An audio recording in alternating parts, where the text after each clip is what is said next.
Welcome to Heart Secrets. Magandang araw sa iyo, Miss Heart, at sa lahat ng iyong listeners. Ako nga pala si Rachel, 22 anyos at kasalukuyang nag-aaral sa kolehiyo. Ito ang aking confession tungkol sa isang lihim na paghanga na nauwi sa isang sitwasyong hindi ko inaasahan. Sa pagitan ko, ng aking nobyo at ng kanyang sariling kuya. Nagsimula ang lahat nang dalhin ako ng nobyo kong si Jake sa kanilang bahay para ipakilala sa kanyang pamilya. Si Jake ay nakilala ko sa university. Pareho kaming nasa kolehiyo pero magkaiba kami ng kurso. Third year fine arts student ako, habang siya naman ay kumukuha ng criminology na nasa fourth year na at graduating. Nag-meet kami sa isang minor subject nung nakaraang semester. Doon nagsimula ang aming kwento. Mabait si Jake, maalaga at ramdam ko ang pagmamahal niya. Kaya naman nung yayain niya akong bumisita sa kanila, hindi ako nagdalawang isip. Pero nung hapon na yon, pagpasok pa lang namin sa pintuan ng kanilang sala, doon ko nakilala ang kuya niyang si Diego. Si Kuya Diego ay isang seaman at katatapos lang ng kontrata nito, kaya naroon siya sa bahay nila. Nakasuot pa siya ng kanyang uniform noong mga sandaling yon. At hindi ko maipagkakaila na parang tumigil ang mundo ko nang makita ko siya. Matikas ang kanyang tindig, mapungay ang mga mata, at may otoridad na hindi ko nakikita kay Jake. Pakiramdam ko ay na love at first sight ako sa kanya. Pero agad kong pinagalitan ang sarili ko dahil alam kong mali. May boyfriend ako at kapatid pa to ng lalaking mahal ko. Sa gitna ng aming tanghalian, pasulyap-sulyap ako kay Diego.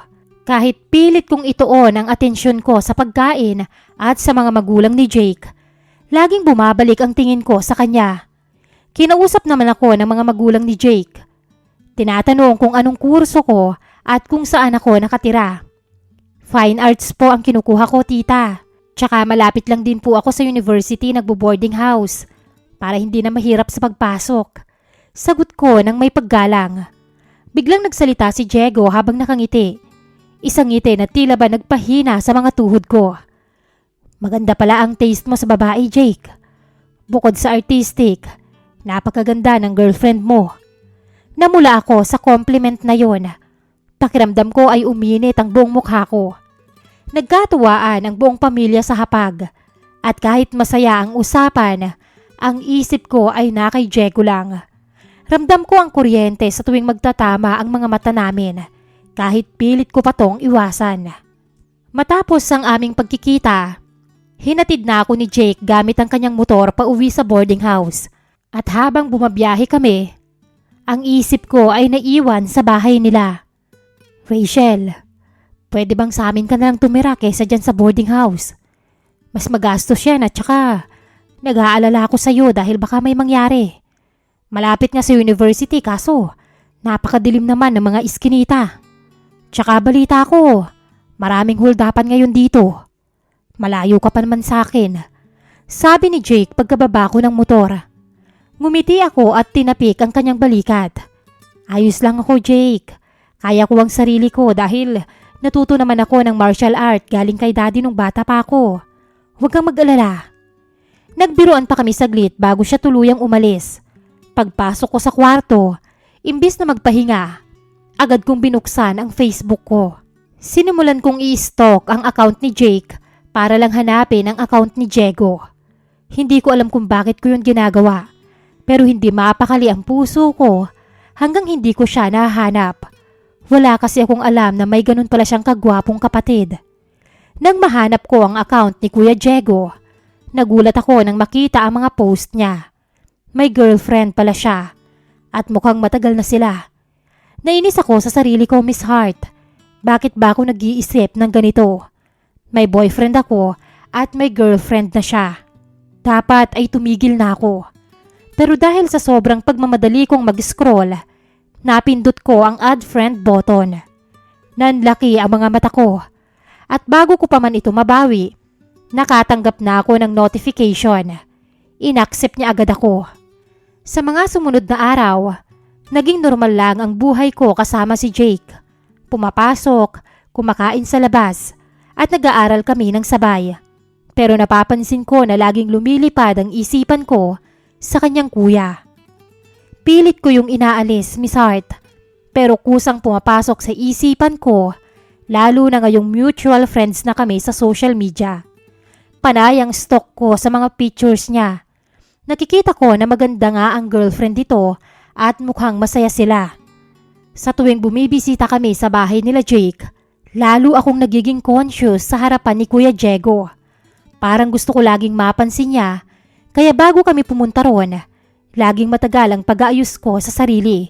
Pumipili ako ng pinakamagandang damit at tinitiyak ko na maayos ang buhok ko. Sa tuwing nag-uusap ang pamilya nila, mahilig akong bumida sa usapan.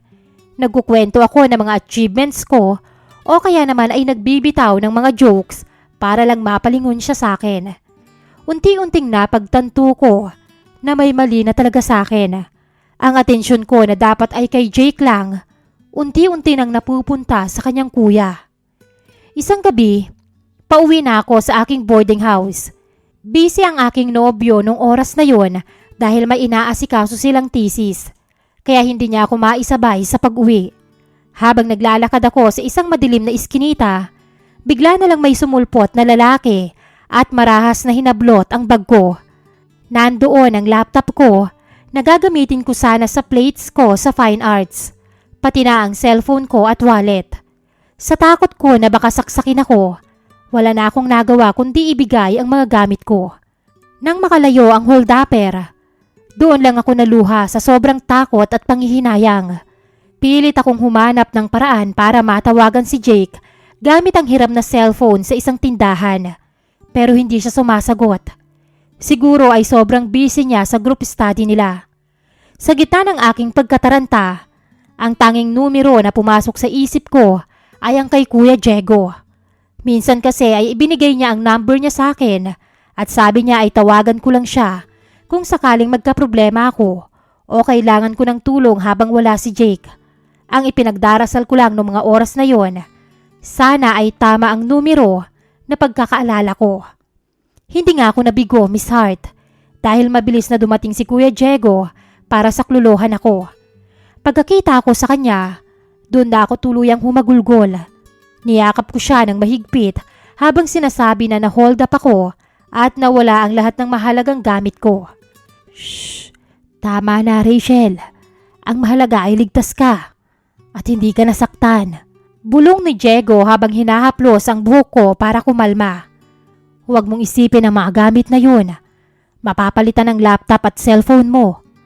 Basta ang mahalaga ay ligtas ka. Sa kabila ng panlulumo ko dahil sa nangyari, nakaramdam ako ng matinding kapanatagan dahil nandun si Kuya Diego, Miss Hart. Iba ang pakiramdam na siya ang sumalo sa akin sa oras ng aking kagipitan. Dinala niya ako sa bahay nila para dun na magpahinga. Maya-maya lang ay dumating na rin si Jake na labis ang pag-aalala nang malaman ng balita. Rachel, sorry talaga. Hindi ko agad nasagot ang tawag. Sobrang busy lang talaga sa thesis. Paliwanag ni Jake habang tila maiiyak din sa takot para sa akin. Dapat ay hinatid mo na muna siya hanggang sa boarding house niya. Sabi ni Diego sa kanyang kapatid. Hindi mo naman to kasalanan, Jake. May pag-aaral ka ring inaasikaso. Tsaka hindi naman natin alam na may mangyayaring ganun. Walang dapat sisihin. Sabi ko sa kanila. Dahil sa nangyaring yon, nagdesisyon sila na hindi na ako dapat manatili sa boarding house. Sabi nila ay mas ligtas kung sa bahay na lang nila ako titira para mas safe. Pumayag naman sina tita at tito dahil pamilya na rin ang turing nila sa akin. Kaya sa mga sumunod na araw, lumipat na ako dala ang aking mga gamit. Pero dito ko nalaman na istrikto pala talaga itong kuya ni Jake. Inayos niya ako sa isang guest room sa kabilang dulo ng hallway. Malayo sa kwarto ni Jake. Dito ka matutulog, Rachel. Hindi ako papayag na nasa iisang kwarto kayo ni Jake hanggang hindi pa kayo kasal. Respeto na rin sa mga magulang natin. Seryosong sabi ni Diego. Mas lalo akong humanga sa kanya, Miss Hart, dahil sa paninindigan niya. Pero ang mas nagpahulog sa akin ay ang kabutihan ng loob niya. Kinabukasan, laking gulat ko nang abutan niya ako ng brand new na laptop at cellphone. Kuya Diego, hindi ko ito matatanggap. Sobrang mahal nito. Tanggi ko, pero pilit niyang inilagay ang mga gamit sa mesa ko.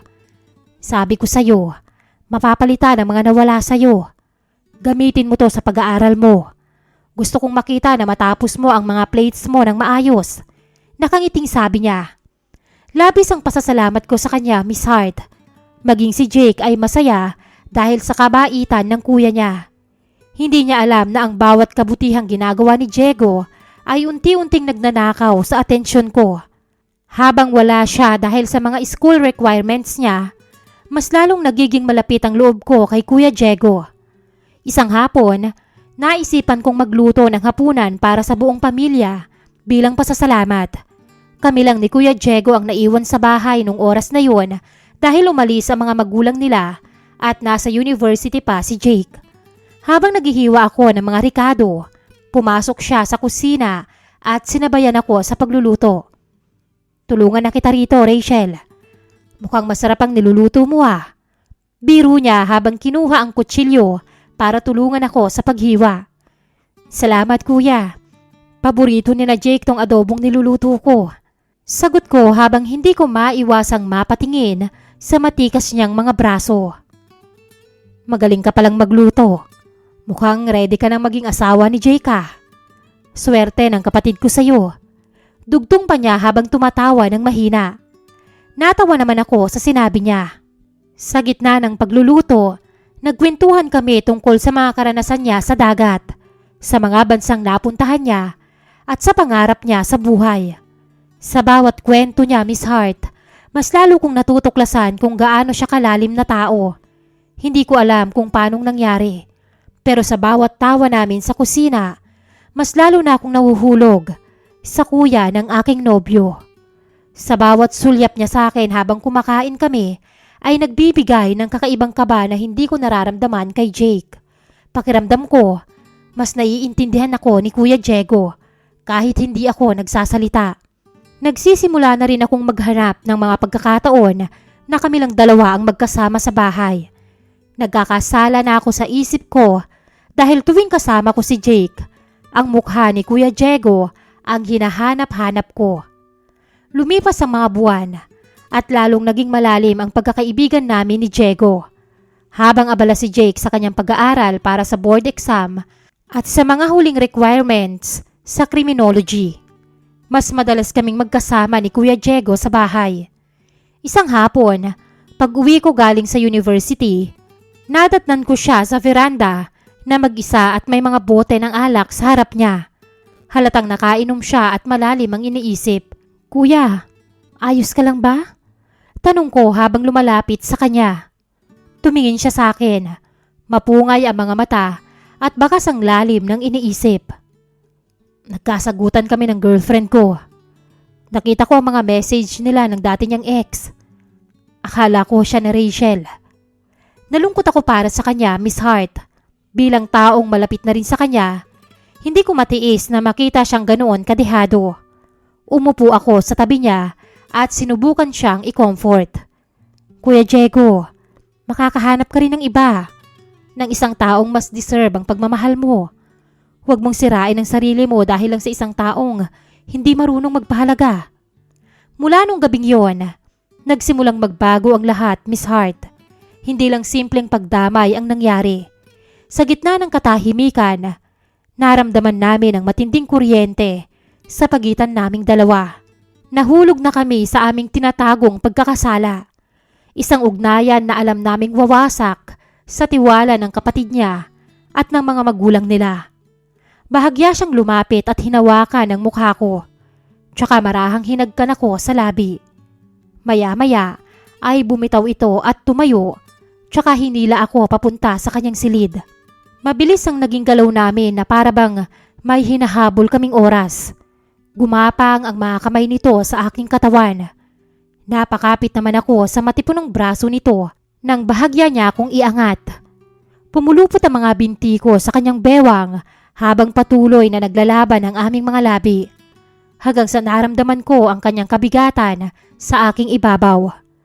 Kakaibang karanasan ang ibinigay sa akin ng kapatid ng aking nobyo. Sa kabilang banda, si Jake naman ay walang ideya sa mga ginagawa ko sa likod niya. Nagtitiwala siya sa akin ng buo dahil lagi ko siyang ina-assure na siya lang ang mahal ko. Isang hapon, nag-date kami sa isang parke malapit sa university. Masaya kaming naglalakad nang bigla siyang huminto at kinuha ang kamay ko. Naglabas siya ng isang maliit na box. Rachel, promise ring to. Gusto ko lang malaman mo na seryoso ako sa'yo. Pakakasalan kita someday. Pagkatapos ko sa board exam at kapag maayos na ang karir ko. Ngumiti ako sa tuwa at sinabing looking forward ako sa kinabukasan naming dalawa. Pero sa loob ko, grabe ang guilt na nararamdaman ko. Pakiramdam ko ay ang dumi-dumi ko dahil habang suot ko ang promise ring ni Jake, ang puso at isipan ko ay na kay Kuya Diego na. Habang nagpapanggap akong mahal ko si Jake, sa likod naman ay patuloy ang pakikipagtagpo ko kay Kuya Diego. Isang gabi, nagkita kami ni Diego sa isang malayo at tago na hotel para hindi kami mahuli. Doon namin inilabas ang aming mainit na damdamin para sa isa't isa. Matapos ang aming pagtatagpo, habang kapwa hinihingal pa at nagpapahinga, hindi ko na napigilan ng magsalita. Diego, hindi ko na kayang lukuhin si Jake. Araw-araw na akong kinakain ng konsensya ko tuwing nakikita ko siyang nagsisikap para sa amin. Pabulong na sabi ko habang nakatingin sa kisame. Kung hindi mo na siya mahal, Rachel, pwede mo naman siyang hiwalayan. Hindi rin tama na pinapatagal mo ang relasyon niyo kung iba na ang tinitibok ng puso mo. Sagot ni Diego habang hinahaplos ang balikat ko. Pero ang ipinag-aalala ko, baka malaman niya ang ugnayan natin. Paano na ang pamilya niyo? Kapatid mo siya, Diego. Matatanggap mo ba kung mag-aaway kayo dahil sa akin? Tanong ko. Palipasin muna natin ang mga taon. Mag-focus ka muna sa pag-aaral mo. At kapag maayos na ang lahat, tsaka natin aminin. Suhestyon niya. Pero alam ko sa sarili ko na hindi yun gagana. Masyadong masakit ang katotohanan na nagloko ako sa mismong kuya niya. Awkward at nakakahiyang isipin. Pero in the end, Miss Hart, wala na akong ibang choice kundi sundin ang nararamdaman ko. Kaya naman bago pa man sumapit ang aming first anniversary ni Jake, nagpasya na akong makipaghiwalay. Nagkita kami sa dati naming tagpuan at doon ko binitawan ang mga salitang alam kong wawasak sa kanya. Jake, gusto ko na munang makipaghiwalay. Diretsyong sabi ko. Nagulat siya at tila hindi makapaniwala. Rachel, anong problema? May nagawa ba akong mali? Sabihin mo sa akin, aayusin ko. Walang mali, Jake. Gusto ko lang munang mag-focus sa sarili ko. Marami akong inaasikaso sa kurso ko at pakiramdam ko, hindi na kita mabigyan ng sapat na oras at atensyon. Rason ko sa kanya, kahit alam kong kasinungalingan. Ayos lang sa akin yun, Rachel. Kahit hindi tayo madalas magkita. Basta mag-update tayo, sapat na yun sa akin. Please, wag naman sanang ganito. Pagmamakaawa niya. Pero pinanindigan ko ang desisyon ko, Miss Hart. Inamin ko sa kanya na wala na akong nararamdaman para hindi na siya umasa pa. Doon nanlumo si Jake. Pilit siyang nagmakaawa at umiyak sa harapan ko. Naaawa ako sa kanya pero ayaw ko na siyang paasahin sa isang relasyong matagal ko nang tinapos sa isip ko. Sa huli, sumuko rin si Jake matapos ang ilang linggong paghahabol sa akin. Natapos na rin sa wakas ang paghihirap kong magpanggap. Doon naman ay naging malaya na akong makipagkita kay Kuya Diego. Mas naging madalas ang aming pagsasama sa mga huling linggo niya bago siya muling sumampa sa barko. Sa huling gabi namin bago siya umalis, muli naming sinulit na pinagsaluhan ang init ng aming pagnanasa. Maghihintay ako sa'yo, sabi ko sa kanya. Pangako, Rachel. Matapos ang kontrata ko, babalikan kita at gagawa tayo ng paraan para maging legal ang lahat. Pangako niya sa akin. Pero sa paglipas ng mga buwan, hindi nagtagal ang inaasahan kong masaya at mainit naming relasyon. Habang nasa barko siya, Unti-unti nang naging madalang ang mga message niya sa akin hanggang sa isang araw. Nagulantang na lang ako nang makita ang post niya sa social media. Nagbalikan sila ng ex-girlfriend niya, ang babaeng naging dahilan noon ng kanyang pag-inom. Initsapwera niya ako na parang hindi kami nagkaroon ng seryosong ugnayan. Doon ako nasaktan ng husto at napagtanto ang katotohanan, Miss Hart. Ginamit lang ako ni Kuya Diego noong mga oras na malungkot siya at kailangan niya ng pansamantalang comfort. Pinagpalit ko ang lalaking tunay na nagmamahal sa akin para sa isang taong tinuring lang akong panandaliang aliw. Nasaktan ko ang lalaking tapat sa akin para sa kuya niyang walang paninindigan. Pilit kong hinanap si Jake para humingi ng tawad, para sabihin na nagkamali ako. Pero huli na ang lahat, Miss Hart. Nakita ko siya sa university na may kasama ng iba. Isang babaeng mukhang mas better kaysa sa akin. Mas masaya at mas tapat sa kanya. Kitang-kita sa mga ngiti ni Jake na naka-move on na siya sa akin at wala na akong puwang sa buhay niya. Dito na nagtatapos ang aking kwento, Miss Hart, at iiwan ko ang mga katanungan ito sa inyo at sa mga listeners. Karapat-dapat ba akong makaramdam ng ganitong sakit? O sadyang ito ang kabayaran sa pagpili ko sa bawal na pagnanasa kaysa sa tapat na pag-ibig? Ang inyong sender, Rachel.